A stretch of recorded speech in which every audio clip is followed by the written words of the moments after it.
भगवान संधि दूत बन करके दुर्योधन को सभा में संबोधन किए कि पांडव तुम्हारे भाई हैं, और सही पूछो तो इतना बड़ा वैभव अर्जुन के गांडीव धनुष के प्रभाव से ही एकत्रित हुआ, वो जुआ में जीत लिया।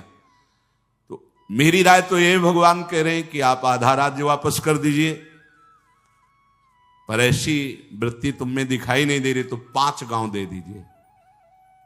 तो दुर्योधन ने कहा सुई की नोक के बराबर भी नहीं दूंगा, 5 गांव की बात। देखो अधार्मिक जो वृत्ति होती है अहम प्रधान, भगवान समझा रहे हैं पर उनकी समझ में नहीं आ रहा।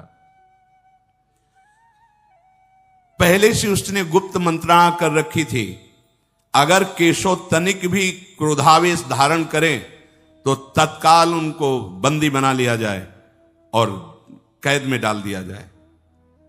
भगवान से जब वो बोल रहा था कि सुई की नोक के बराबर भी बिना युद्ध के हम नहीं देंगे, तो भगवान ने कहा इसका मतलब है कि तुम मृत्यु शैया पर शयन करने के लिए तैयार हो रहा है। अब वो समझ गया कि केशव आवेश में आ रहे हैं। भगवान ने देखा कि उसके जो सहयोगी जन हैं वो सावधान हो रहे हैं। वो पहले ही सात्विकी ने सूचना दे दी थी कि प्रभु सभा में कुछ अमंगल होने वाला है। विदुर जी ने भी रात्रि में समझाया था कि प्रभु आपका आना मुझे ठीक नहीं लग रहा, क्योंकि ये लोग बड़े मलिन बुद्धि वाले हैं। तो भगवान बड़े जोर से अट्टहास किया। एक हंसना होता है, वही अट्टहास बड़ा भयावना होता है। भक्तराज हनुमान जी ने भी अट्टहास किया था।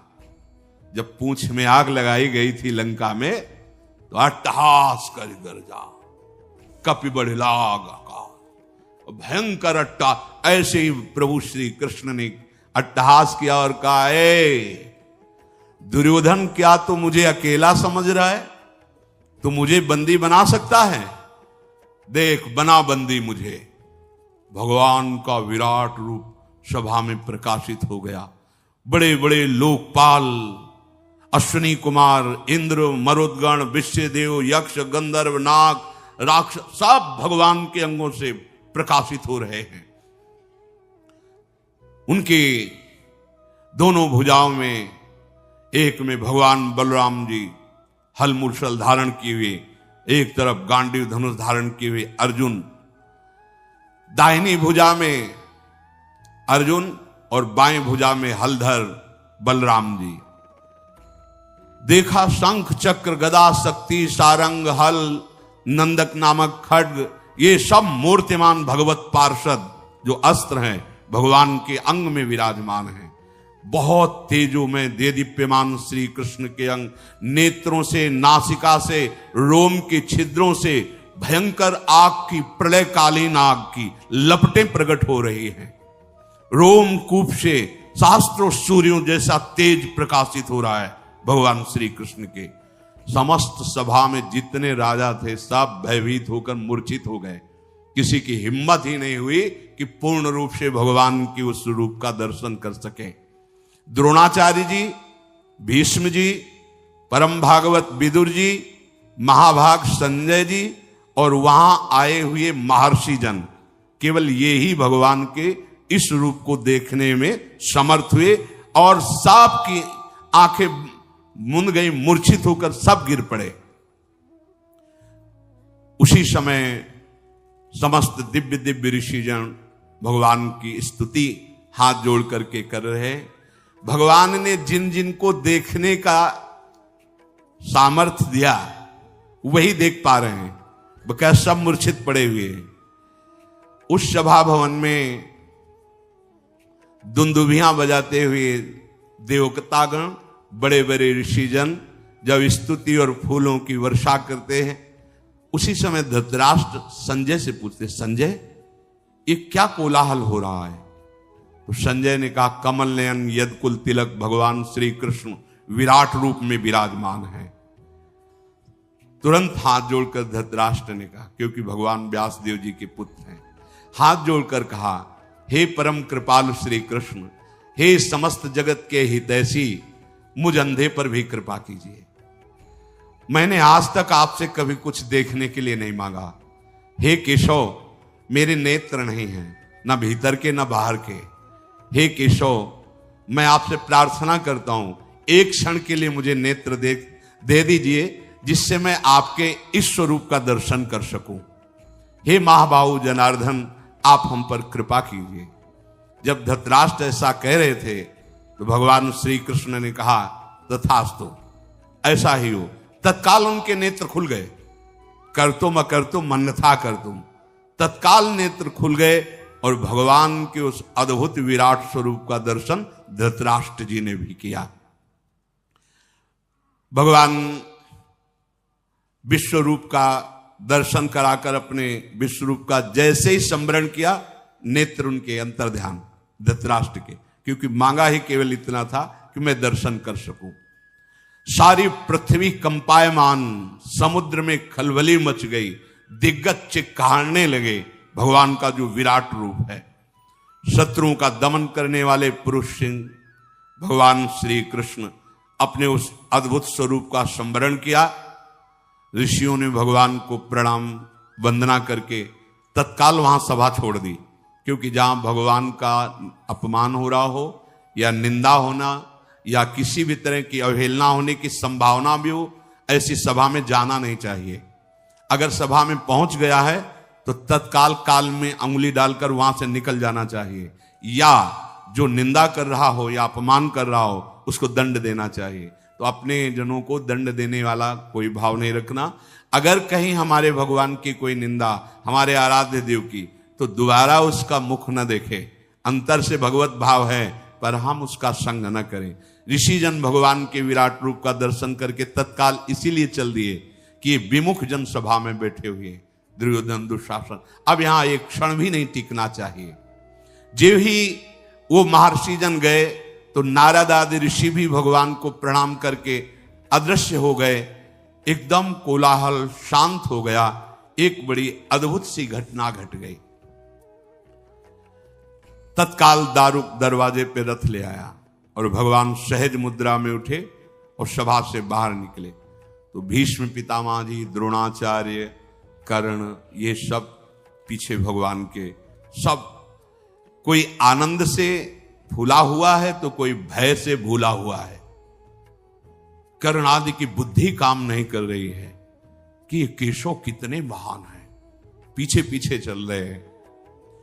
भगवान का दिव्य रथ है, भगवान अपने रथ पर बैठे तो प्रणाम करके द्रोणाचार्य, भीष्म आदि वापस हो रहे हैं, लेकिन कर्ण वापस नहीं हुए। जब रथ चला तो पीछे पैदल कर्ण चल रहे हैं। भगवान ने पीछे मुड़ करके देखा तो कर्ण आ रहे हैं, तो कहा नजदीक आ जाओ और अपने रथ पे बैठा ला।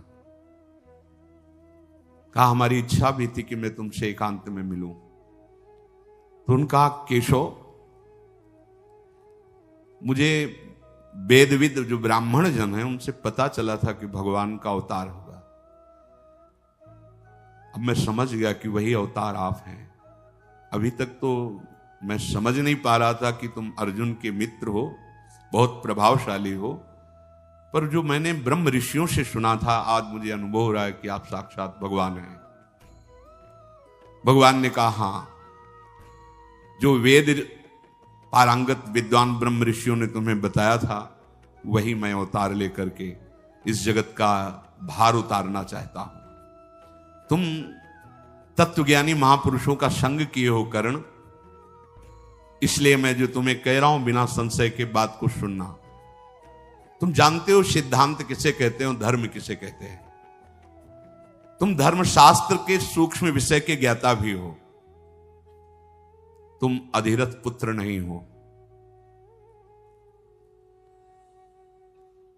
जो कुंती जी हमारी बुआ हैं, तुम उनके गर्भ से उत्पन्न हुए हो। तुम्हारे पिता भगवान भुवन भास्कर सूर्यदेव हैं। किशोर अवस्था में होने के कारण भयवश तुम्हें उन्होंने प्रवाहित कर दिया था। जो कवच कुंडल थे भगवान सूर्य के प्रताप से आपकी सुरक्षा के लिए थे। आप डूब नहीं सकते थे, आपके प्राण नहीं निकल सकते थे। इसलिए मैं जो कहने जा रहा हूं बहुत ध्यान से सुनना। तुम्हारा जन्म कुंती के गर्भ से हुआ और कुंती जी का ब्याह महाराज पांडु से हुआ। तो जो कन्यावस्था में दैवी शक्ति भगवान सूर्य के द्वारा तुम्हारा प्रादुर्भाव हुआ, तो ब्याह होने के बाद तुम्हारे पिता पांडु, तुम्हारा पुत्र भाव उनके और पिता भाव के संबंध में ये शास्त्रीय धर्मयुक्त है, इसलिए तुम महाराज युधिष्ठिर से बड़े हो। आज ही मैं चल करके बता देता हूं युधिष्ठिर जी को कि कर्ण तुम्हारा बड़ा भाई है। तत्काल वो तुम्हारे चरण छुएंगे, मेरे साथ चलो। और जब युधिष्ठिर जी चरण छुएंगे तो अर्जुन, नकुल, भीम, सहदेव ये तुम्हारे चरणों में ही बैठेंगे। और जब पांचों पांडव और उनके पांचों पुत्र सुभद्रा कुमार, अभिमन्यु ये तुम्हारे चरणों में बैठेंगे और मैं तुम्हारे साथ होऊंगा, तो त्रिभुवन में कोई ऐसा नहीं कि तुम्हारा विरोध कर सके। त्रिभुवन विजेता और सर्व पूजनीय कर्ण तुम हो, तुम कोई साधारण नहीं हो। ये जितने भी राजा आए हुए हैं, चाहे दुर्योधन के पक्ष क्यों 11 अक्षौणी सेना या 7 अक्षौणी सेना पांडवों की, ये 7 तुम्हें नतमस्तक होंगे। युद्ध होगा ही नहीं, केवल तुम्हारे बल से युद्ध होने जा रहा है, इसलिए मेरी बात मान लो। ये हम एकांतिक रहस्य तुमसे बता दिया कि तुम महाराज युधिष्ठिर के बड़े भाई हो, तो जितने भी राजा आए हुए हैं वो सब तुम्हारा सम्मान करेंगे। वहां तो बात बनी नहीं, लेकिन तुम मेरी बात मान जाओ, बड़ा मंगल हो जाएगा जगत का। कर्ण ने कहा, केशव, हंसते हुए उसने कहा कि बड़ा सौहार्द, बड़ा प्रेम, बड़ा मैत्री, बड़ा हित और परम सत्य आपके वचनों से प्रकाशित हो रहा है। निसंदेह, मुझे कोई संदेह नहीं आपके वचनों पर। जैसा आप कह रहे हैं अक्षरशः ऐसा ही हो जाए। अगर मैं आपकी बात मानूं तो ऐसा ही हो जाएगा, पर नहीं, मैं मानता हूं मैं कुंती का पुत्र हूं। मैं मानता हूं कि पांडु के जैसे और पुत्र उनको पिता, ऐसे मैं भी पिता कहने का अधिकार रखता हूं। अच्छी तरह जानता हूं आपने जो बताया है कि कुंती के गर्भ से भगवान सूर्य की कृपा से मेरा जन्म हुआ है, मुझे कोई संशय नहीं। पर भरी सभाओं में जब अपमान होता रहा, तब न एक बार आपने कहा, न एक बार माता कुंती ने कहा कि ये अधिरथ सूत पुत्र नहीं, ये मेरा पुत्र है। जहां मैं अपने बल विक्रम को दिखाने को किया, वहीं मेरा अपमान होता रहा है। मैं जीवन भर जलता रहा, किस लिए? मेरा क्या दोष था? मेरा दोष आप साबित कर दीजिए। भगवान सूर्य ने प्रकट किया और जल में फेंक दिया गया और अधिरथ सूत ने उठाया, इसमें मेरा क्या दोष रहा? जब मैं कभी अपना बल विक्रम अर्जुन के सामने प्रकट करता तो मेरा उपहास करके मुझे नीचा दिखाया जाता कि सूत पुत्र का अधिकार नहीं राजकुमार के सामने, चाहे वो द्रौपदी के स्वयंवर में हो, चाहे वो अश्व शिक्षा का, पूर्णता का जब प्रदर्शन कराया जा रहा हो तब हो, या किसी भी राजसभा में हो, तब क्यों आप नहीं बोले? क्यों माता कुंती ने ये नहीं कहा कि ये मेरा पुत्र है? तब तो किसी ने नहीं कहा। आज जब ये बात आ गई समझ में कि अब युद्ध होगा ही, तो आप हमको समझा रहे हो केशव, मैं मान रहा हूं आपकी बात सत्य है, पर अब मैं सूत पुत्र ही रहूंगा। और दुर्योधन ने मुझे सम्मान दिया है, जीने की आशा डाल दी दुर्योधन ने। मैं कभी दुर्योधन के साथ अब दगाबाजी नहीं कर सकता। हे वृषणी नंदन श्री कृष्ण, मेरा एक नियम है कि एक बार जिसको वचन दे दिया तो प्राण छूट सकते हैं, वचन नहीं छूट सकते। मैंने दुर्योधन को अपना मान लिया है, अब मैं उसका साथ नहीं छोड़ सकता। जनार्दन, मुझे कोई भयभीत कर सके ऐसा पैदा ही नहीं हुआ। बध, बंधन, भय, लोभ, इनकी ताकत नहीं कि हमारे हृदय का परिवर्तन कर सके। पर जीवन बहुत कष्टमय कर्ण का रहा। अगर कहीं ये पता चल जाता भगवान सूर्य से प्रकट कर्ण, तो भगवान परशुराम जी शाप नहीं देते। हर जगह हार हुई, हर जगह उसको नीचा देखना पड़ा, पर था महापुरुष, सत्यवादी, परमदानी, पर अधर्मियों का संग हो गया, इसलिए हर जगह हार हुई, हर जगह परास्त हुई। तो ध्यान रखने का विषय है आप सही हो, लेकिन आपने अगर गलत संग कर लिया है तो आपकी भीष्म जी अखंड बाल ब्रह्मचारी महाभागवत, लेकिन सिंहासन पर वचन दिए हुए हैं, इसलिए संग अधर्म का नीचा देखना पड़ा। तो जनार्दन, मैं दुर्योधन का साथ कभी नहीं छोड़ सकता और युद्ध अवसर आने पर ललकार करके पांडवों से लड़ूंगा। कभी अपने हृदय में भाव नहीं लाऊंगा कि ये मेरे भाई हैं। मधुसूदन, इसमें संदेह नहीं कि आप हमसे बहुत हित की बात कह रहे हैं। पांडव आपके अधीन है, आप जैसी आज्ञा करेंगे तत्काल वो वैसा कर देंगे। पर मेरे और आपके बीच में जो वार्ता हुई है, इसे न पांडव जानेंगे और न कोई संसार का व्यक्ति, जब तक युद्ध नहीं हो जाता। और युद्ध में जब मैं मारा जाऊं, तब इसके बाद आप इस बात को भले, लेकिन तब तक ये आप वचन दीजिए कि आप इसे गोपनीय रखेंगे। अपनी इंद्रियों को संयम में रखने वाले धर्मात्मा युधिष्ठिर हैं और तुम्हें अपना प्राण मानने वाले अर्जुन हैं। इसलिए मैं पहले से कह रहा हूं कि तुम निश्चिंत रहो, मैं ही मारा जाऊंगा, क्योंकि जिसके सहायक आप हो। मैं खूब अच्छी तरह से जानता हूं कि चाहे 11 क्षोणी नहीं और भी विशाल सेना दुर्योधन रख ले, लेकिन नाश उसी का होगा, क्योंकि अधर्म से चल रहा है। मैं सब जानता हूं। श्री कृष्ण इस समय दुर्योधन, दुशासन या मुझ कर्ण पर केवल निमित्त मात्र दोष रखा जाए, क्योंकि इसके पूरे के पूरे मुखिया आप हैं। कर्ण ने कहा कि पूरे के पूरे मुखिया आप, पृथ्वी का भार दुर्योधन को निमित्त बनाकर उतारना चाहते हैं, इसीलिए ऐसा है। भगवान सब्यसाची अर्जुन तुम्हारे हाथ की कठपुतली है। कर्ण कह रहे, हे भगवान, सब्यसाची अर्जुन तुम्हारे हाथ की कठपुतली है, अर्थात तुम उनके यंत्री हो, वो तुम्हारे यंत्र हैं।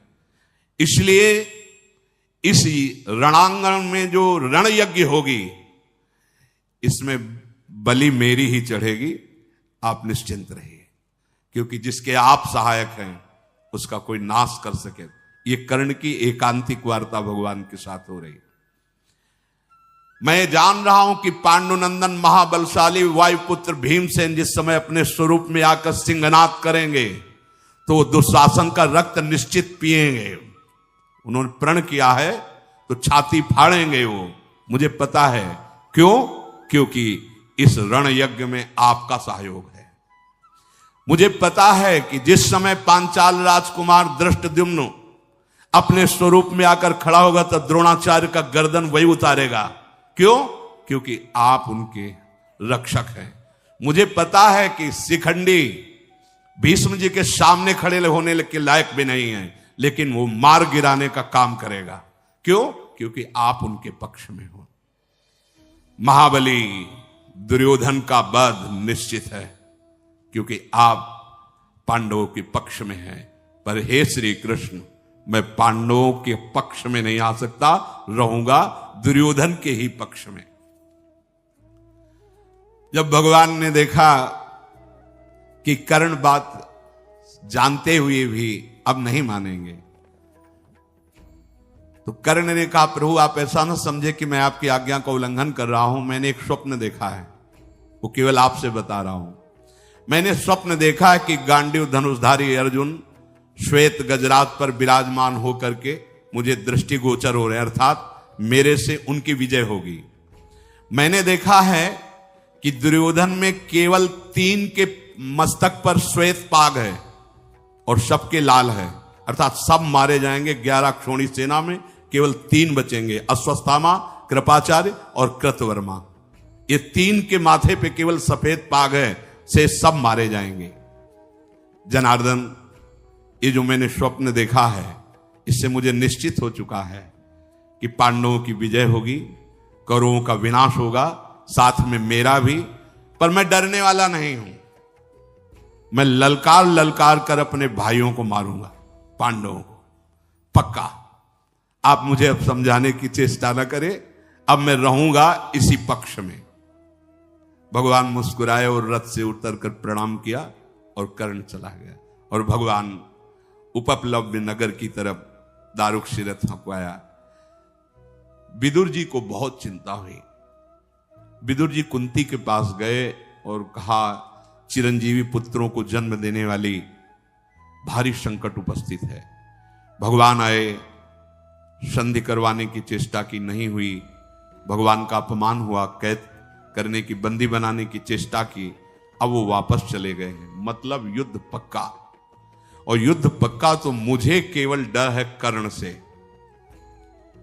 गांडीव धनुषधारी अर्जुन से अगर कोई लड़ सकता है तो कर्ण लड़ सकता है। मेरे हृदय में बड़ा शोक उत्पन्न हो रहा है।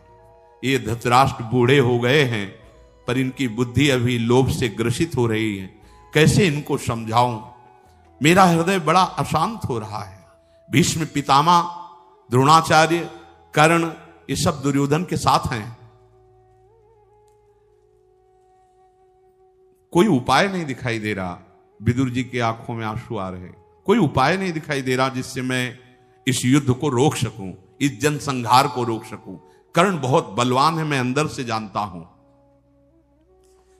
कुंती जी ने कहा, आपको भी अभी तक एक बात मालूम नहीं है, वो बात मैं बताती हूं।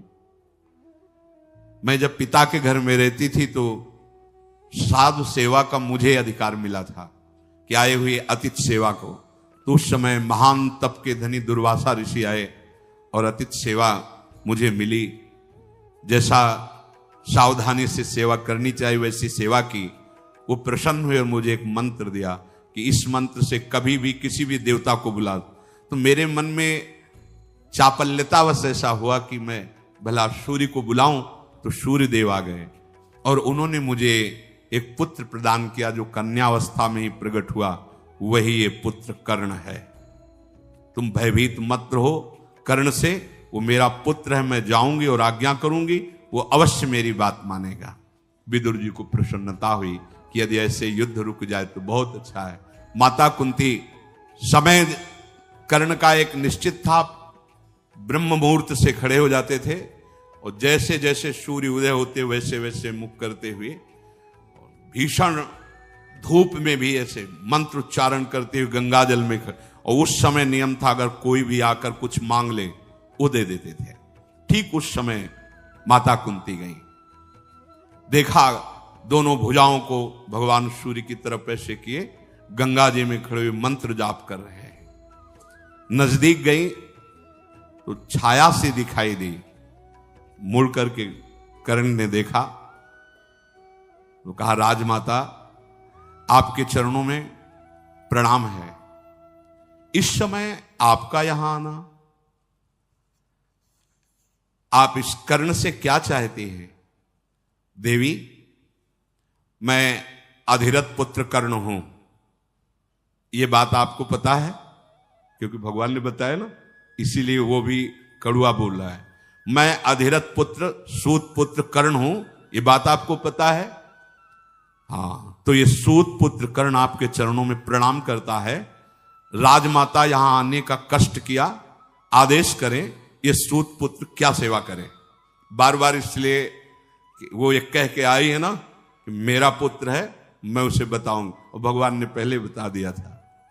अभी तक सूर्य भगवान इनको दर्शन दिए पर एक बार भी नहीं बताया ये रहस्य। ये पता भगवान के द्वारा कर्ण को।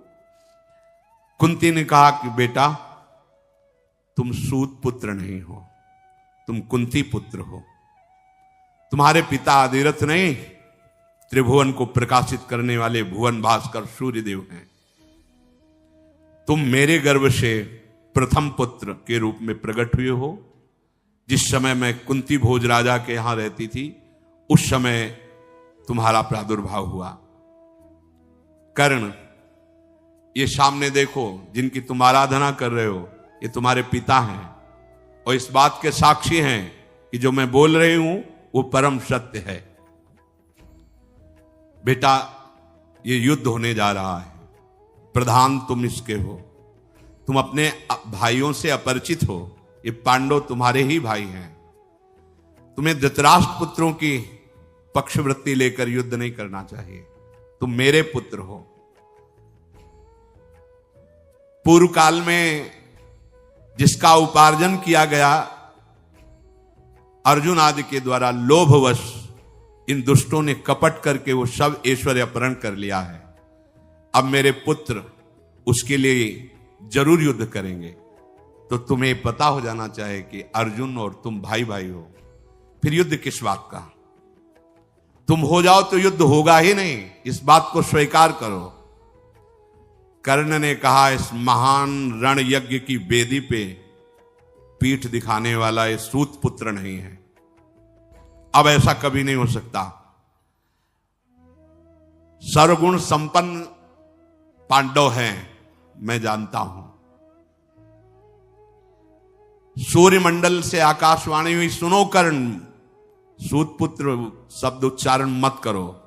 जो कुंती कह रही वो अक्षरशः सत्य है। तुम मेरे पुत्र हो, मैंने तुम्हें बताया नहीं। आकाशवाणी सूर्य की। जो ही इस कर्ण ने इस वाणी को सुना तो प्रणाम किया सूर्य को भी, और कुंती से कहा, माता मुझे पहले से पता है कि आप मेरी माता हैं और भगवान सूर्य मेरे पिता हैं। माता कुंती, भगवान सूर्यदेव इनसे मेरा प्रादुर्भाव हुआ है, पर मैं ना आपकी बात से विचलित होने वाला हूं और ना भगवान सूर्य की बात से। वचन दिया है दुर्योधन को, तो अब ऐसा नहीं हो सकता। राजमाता, आप और जो कुछ मांगो सो मांग लो, मैं इस समय ना नहीं कहता, पर अगर ये मांगो कि अर्जुन से युद्ध ना हो तो अब ऐसा नहीं हो सकता। क्या आप चाहती हो, आज्ञा कीजिए। माता कुंती ने कहा कि हमें चाहती कि हमारे 6 पुत्र हैं, 5 पांडव और एक तुम। 6 पुत्रों में एक भी नहीं मरना चाहिए। उन्होंने कहा कर्ण ने कि आज तक हमने कभी किसी को ना नहीं कहा। आपने किस सभा में कहा है कि आपके 6 पुत्र हैं? बहुत हृदय से दुखी कर्ण रहे। कभी कभी किसी ने सपोर्ट नहीं किया, न भगवान सूर्य ने कहा कहीं और न माता कुंती। जहां भी अपनी तो उसको नीचा दिखाया, ए सूत पुत्र तो राजकुमारों के समान।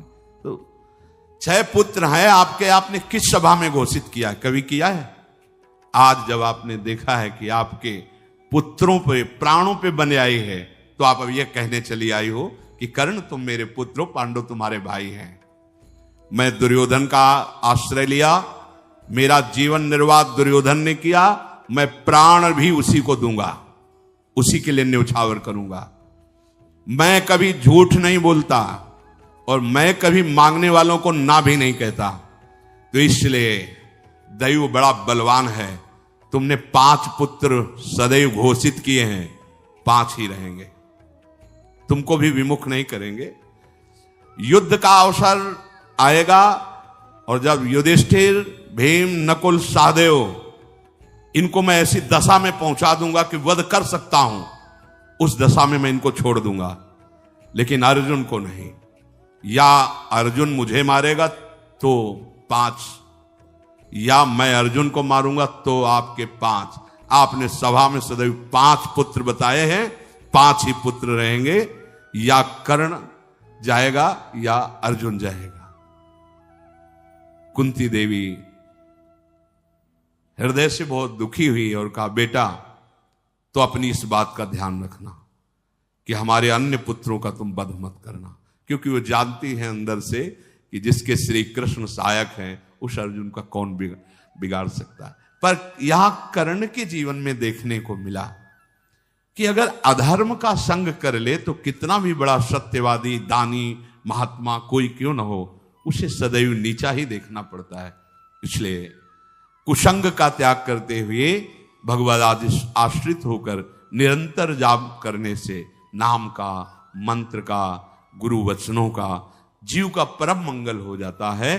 कभी एक क्षण भी नाम न भूले, ऐसी सावधानी रखें। शेष चर्चा आगे। श्री राधा वल्लभ लाल की। तो राधे राधे जी, श्री हरिवंश। हमें पूरी उम्मीद है कि आप लोगों को महाराज जी के इस प्रवचन से अपने भक्ति मार्ग में आगे बढ़ने में बहुत ही ज्यादा सहायता मिली होगी। आपके मन में भी अगर कोई भी सवाल हो जिससे रिलेटेड आप महाराज जी का सत्संग सुनना चाहते हो तो आप हमें नीचे कमेंट्स करके जरूर बताइए। हम अगली वीडियो उसी सत्संग से रिलेटेड पोस्ट कर देंगे। बाकी अब इस वीडियो को यहीं पर समाप्त करते हैं। तब तक के लिए राधे राधे, श्री हरिवंश।